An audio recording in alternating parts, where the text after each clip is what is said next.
বিপ্লবী জনতার হাতে প্রেসিডেন্ট বাশার আল আসাদের পতনের পর সিরিয়ায় চলছে রাষ্ট্র সংস্কার।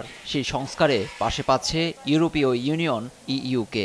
অন্তর্বর্তী সরকার গঠনের পর শুক্রবার প্রথমবার সিরিয়ায় পা রাখেন জার্মানি ও ফ্রান্সের পররাষ্ট্রমন্ত্রী। এ সময় রাজধানী দামেস্কে তাদের অভ্যর্থনা জানান সিরিয়ার বিপ্লবী নেতা আল জুলানি।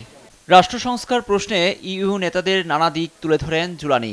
বৈঠক শেষে সংবাদ সম্মেলনে জার্মান পররাষ্ট্রমন্ত্রী বলেন, ধ্বংসযোগ্য সিরিয়াকে পুনর্গঠনে প্রস্তুত ইউরোপ, কিন্তু কোনো ইসলামিক কাঠামোই পাশে থাকবে না তারা।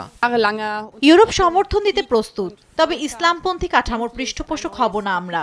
অনেক নাগরিক তুরস্ক থেকে ফিরে এসেছে শুধু নিজ সিরিয়া পুনর্গঠনে। শান্তিপূর্ণ ও নতুন সিরিয়া দেখতে চাই আমরা।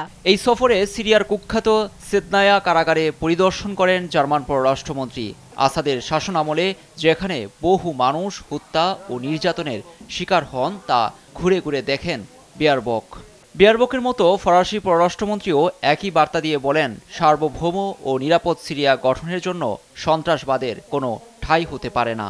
আল শামস, যা এইচটিএস নামে পরিচিত, এই গোষ্ঠীটির হাতেই পতন হয় আসাদের, কিন্তু এইচটিএসকে সন্ত্রাসী সংগঠন হিসেবে বিবেচনা করে পশ্চিমারা। ফলে সিরিয়ার সংস্কারে ইতিহাস ভুলে নতুন করে শুরুর তাগিদ দিচ্ছে ফ্রান্স ও জার্মানি।